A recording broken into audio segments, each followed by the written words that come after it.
இஸ்ரேலோட prime மினிஸ்டரான Benjamin Netanyahu அவர்கள் ஒரு மேப்பை வெளியிட்டிருக்காங்க.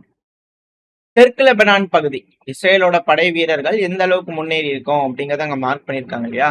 ஸோ எல்லாம் ரெட் கலர்ல ஒரு டிராயிங் மாதிரி இருக்கு இல்லையா அந்த மேப்ல. ஸோ அந்த பகுதியில இஸ்ரேலோட கட்டுப்பாட்டுக்குள்ளதான் இருக்கு, கொஞ்சம் எல்லாம் இருக்கு. நாங்க அங்கிருந்து வேணா வித்ட்ரா பண்ணிக்கிறோம். இஸ்ரேல் அங்கிருந்து நாங்க வெளியே வந்துக்கிறோம். லெபனானோட மிலிட்டரி அந்த பகுதியில வந்து அவங்க கட்டுப்பாட்டுக்குள்ள எடுத்துக்குவாங்க. ஸோ இதனால என்ன ஆகும்னா இஸ்ரேல் மேல தாக்குதல் பண்றதை வந்து பண்ணா ப்ரிவென்ட் பண்ணுவாங்க.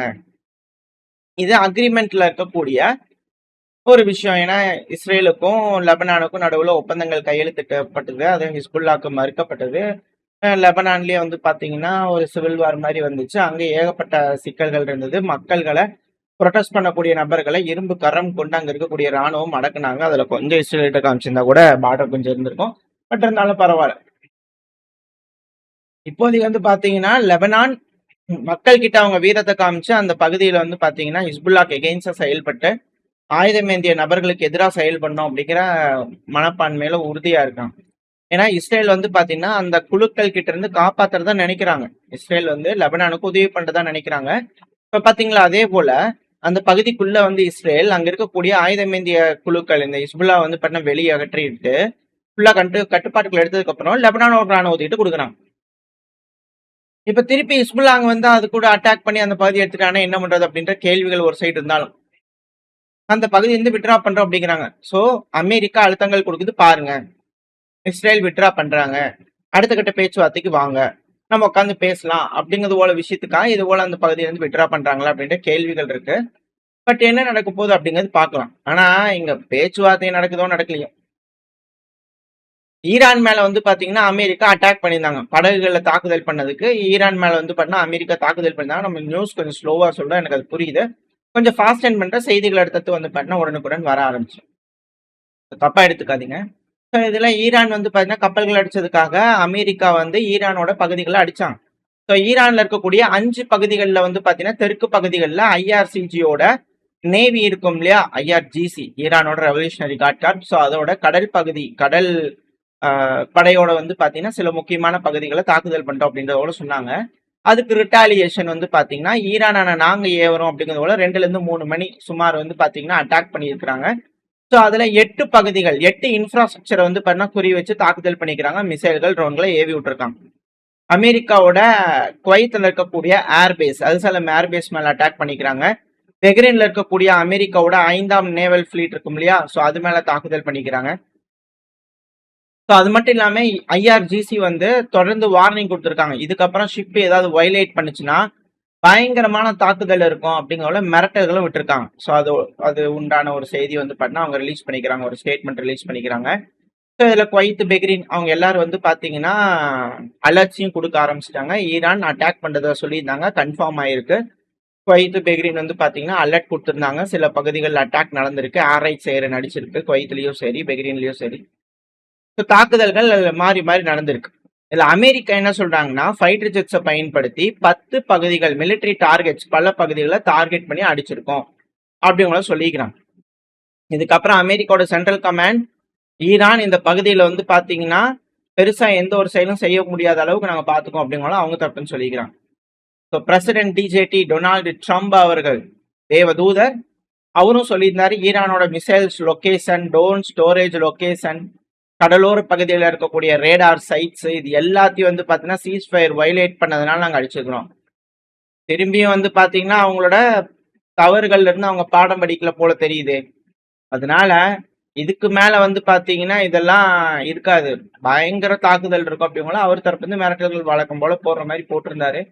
அதோட ஒரு சாராம்சம் ஈரானே இல்லாம பண்ணிடுவேன் அப்படிங்கல அவர் தரப்பு வந்து ஒரு மிரட்டல்.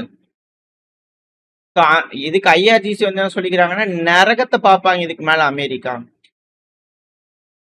இதுக்கப்புறம் அந்த பகுதியில எங்க மேல அட்டாக் பண்ணிட்டாங்க, இதே போல ஏமாத்துறதே வேலையா வச்சுக்கிறாங்க. அமெரிக்காவோட கண்மூடித்தனமான தாக்குதல்னால எங்களோட கடல் படை வந்து பாத்தீங்கன்னா செயலிழந்துருச்சுன்னு நினைக்கிறது முட்டாள்தனம். நாங்க வந்து பாத்தீங்கன்னா இந்த ஸ்ட்ரைட் ஆஃப் ஹார்மோஸை கண்ட்ரோல் பண்ணுவோம், இதுக்கப்புறம் வயலேட் பண்ணக்கூடிய கப்பல்கள் மேல கடுமையான தாக்குதல் இருக்கும்னு இவங்க ஒரு சைடு மாதிரி. இருதரப்புலயும் வந்து பாத்தீங்கன்னா ஹெல் தீஸ் டேஸ் அப்படிங்கிறது போல மிரட்டல்கள் பயங்கரமா விட்டுக்கிட்டு இருக்காங்க. அதே போல கொஷின் தீவுகள் பக்கத்துல வந்து பார்த்தீங்கன்னா ஒரு கமர்ஷியல் வெசல் இருக்கு இல்லையா, கப்பல். ஸோ அது வந்து தீப்பிடிச்சு எரிய ஆரம்பிச்சிருக்கு. திரும்பவும் பேக் டு ஜீரோ அப்படிங்கிறது போல திரும்பவும் எங்க விட்டாங்களோ சீஸ்ஃபயர் அக்ரிமெண்ட் அதுக்கே வந்து நிக்கிறாங்க. ஸோ இது இந்த மிடில் ஈஸ்ட்ல இருக்கக்கூடிய விஷயங்கள். இதுக்கு நடுவில் வந்து பாத்தீங்கன்னா பாக்தாத் ஈராக் இருக்கு இல்லையா, அங்க கூப்பட்டம்டா இல்ல என்ன நடக்குது அப்படிங்கிற கேள்விகள் இருக்கு. ஏன்னா ராணுவ டாங்கிகள் போகுது, படை வீரர்கள் விரைஞ்சு அந்த பகுதிக்கு போறாங்க. கிரீன் ஜோன் சொல்லுவாங்க. அரசியல்வாதிகள்ல வந்து பாத்தீங்கன்னா ஈராக்ல இருக்கிறவங்க அங்க வசிக்கக்கூடிய பகுதி. அதுக்குள்ள ஒரு ராணுவ ஆபரேஷன் அப்படிங்கிற கேள்விகள். ஏன் பண்ணாங்க, எதுக்கு பண்ணாங்க? கவுண்டர் டெரரிசம் சர்வீஸ் தான் ஃபர்ஸ்ட் இதை வந்து பாத்தீங்கன்னா ஆரம்பிச்சிருக்காங்க. ஏதோ ஒரு குழு, தீவிரவாத குழு அது போல ஏதோ ஒன்று நடந்துச்சா, இல்ல அங்க இருக்கக்கூடிய ஆளுகின்ற அரசாங்கத்துக்கு எதிராக இருக்கக்கூடிய சில நபர்களை கைது பண்றதுக்கான திட்டமா, சதி திட்டமா, இல்ல ஆளுகின்ற அரசாங்கம் ஆட்சியை கவிழ்க்கிறதுக்கான சதி திட்டமா அப்படிங்கிறது தெரியல. பட் ஆனா இந்த பகுதியில ஒரு ஏதோ ஒரு உள்ள வந்து பாத்தீங்கன்னா அரசாங்கத்துக்குள்ள ஏதோ ஒரு சிக்கல்கள் நடந்துகிட்டு இருக்கு. அங்க திடீர்னு வந்து பாத்தீங்கன்னா ஷிக்மா காம்ப்ளெக்ஸ் அந்த பகுதிகளுக்குள்ள வந்து பாத்தீங்கன்னா அது அமெரிக்காவோட எம்பசிக்கு பக்கத்துல இருக்கக்கூடிய பகுதிகள்லாம் அதிகப்படியான பொலிட்டீஷியன்ஸ் வந்து பாத்தீங்கன்னா இருக்காங்க. அவங்களோட மக்கள்லாம் இருக்காங்க. அது கிரீன் ஜோன் சொல்லுவாங்க. ஈராக்கோட கேபிட்டல் பாக்தாதுல வந்து பாத்தீங்கன்னா இருக்கு. அந்த ஹெவியான மிலிட்டரி மூவ்மெண்ட்ஸ் இருக்கிறதுனால என்ன நடக்குது அப்படின்னு எல்லாரும் பாத்துக்கிட்டு இருக்காங்க. ஏன்னா அப்பாஸ் அக்ராச்சி அவர்கள் ஈராக்கு விசிட் பண்ண போறோம் அப்படிங்கறதோட சொல்லியிருந்தாங்க. அதுக்கு முன்னாடி இப்ப இந்த பகுதி கிரீன் ஜோன்குள்ள இது போல ஒரு விஷயம் நடக்குது அப்படிங்கிற கேள்விகள் வருது. இது பதட்டங்கள் அதிகரிக்குது. ஸோ இந்த பிராந்தியம் முழுவதும் போர் ஸ்பில் ஓவர் ஆயிட்டு இருக்கு அப்படிங்கிறதுக்கான எடுத்துக்காட்டு இந்த பகுதியில தெரியும். ஸோ ஒரு சைடு ஈராக்ல பிரச்சனை, அடுத்தது ஈரான் எஸ்கலேட் பண்ண ஆரம்பிச்சிட்டாங்க. இஸ்ரேல் வந்து பார்த்தீங்கன்னா லெபனான்ல தாக்குதல் பண்ணிருக்காங்க, விட்டுட்டு வெளியே வர மாட்டோம்ட்டாங்க. இப்போ அமெரிக்காவும் சீஸ்ஃபயரை வைலேட் பண்ற மாதிரியான சூழ்நிலைகள் வந்துருச்சு. இந்த டைம்ல அன்சரல்லா யமன் ஹவுதிஸ் இருக்காங்களா, அவங்க தெற்கு யமன், வடக்கு யமன், தெற்கு யமன், யமன் ஹவுதிஸ் அப்படிங்கிற 3 பிரிவுகள் இருக்கு. இதுல வடக்கு யமன் சமீபத்துல வந்து பாத்தீங்கன்னா தெற்கு யமன் அடிச்சு சில பகுதிகள், பெரும்பான்மையான பகுதிகள் அவங்க கட்பாட்டுல எடுத்துட்டாங்க. ஸோ வடக்கு யமன்ங்கிறது சவுதி அரேபியாவோட ஆதரவு பெற்ற படை, தெற்கு யமன்ங்கிறது யுஏஇயோட ஆதரவு பெற்ற படை. ஸோ இதுல யமன் ஹவுதிஸ் வந்து பாத்தீங்கன்னா இந்த தெற்கு யமனை வந்து இப்ப அட்டாக் பண்ண ஆரம்பிச்சிருக்காங்க. இங்கே 3 கூட்டணிகள், இங்கே 3 பிரிவுகள். இந்த பிரிவுகளுக்குள்ள வந்து பாத்தீங்கன்னா மாறி மாறி அடிச்சுக்கிறாங்க அப்படிங்கறது இதுல இருக்கக்கூடிய விஷயம்.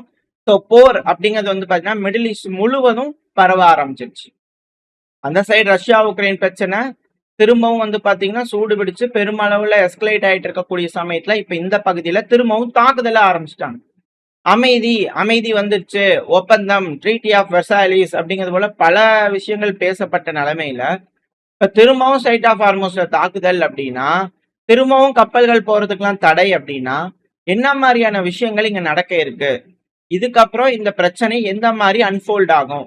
ஆல்ரெடி ஸ்ட்ராட்டஜிக் ரிசர்வ்ஸ் அப்படிங்கிறது பெருமளவுல கம்மியா இருக்கக்கூடிய சமயத்துல திரும்பவும் இவங்க அடிச்சுக்க ஆரம்பிச்சிட்டாங்கன்னா உலக நாடுகளோட வர்த்தகம் என்ன ஆகும் அப்படிங்கிற கேள்விகள். நம்ம ஆல்ரெடி சொன்ன மாதிரிதான் June, July, August, September, October ரொம்ப குரூஷியல். ஸோ இந்த காலகட்டத்துல பெருசா எதுவும் தலைவர்கள் எஸ்கலேட் பண்ணாம அமைதியா பிரச்சனையை மூடி வச்சுக்கிட்டாங்க, பேசி முடிச்சுக்கிட்டாங்க அப்படின்னா பரவாயில்ல. அப்படி இல்லை அப்படின்னா கடுமையான யுத்தம் பல நாடுகளுக்குள்ள இருக்கும் அப்படிங்கிற மாற்றுக்கட்டத்துல அது போல எதுவும் நடக்காம பேசி தீர்த்துக்குவாங்கன்ற நம்பிக்கையில் இந்த பையனா முடிச்சுக்கலாம். ஓரளவுக்கான தகவல்கள் இந்த பையில பார்த்துருக்கோம். இந்த பதிவு எப்படி உங்களுக்கு பிடிச்சிருக்கா, பிடிச்சுனா லைக் பண்ணிட்டு உங்க ஃப்ரெண்ட்ஸை நம்ம ஷேர் பண்ணிக்கோங்க. அது கூட மறக்காம நம்ம சேனலை சப்ஸ்கிரைப் பண்ணலாம், மறக்காம சப்ஸ்கிரைப் பண்ணிக்கோங்க. அப்பதான் நம்ம போடக்கூடிய வீடியோக்களை மச்சு யூடியூப் 4 பேருக்கு ப்ரொமோட் பண்ணும். உங்களோட அன்பாதரவு எனக்கு எப்ப இருக்கணும் நம்பிக்கை. அடுத்த பையில உங்க சந்திக்கிறேன். Stay safe, by.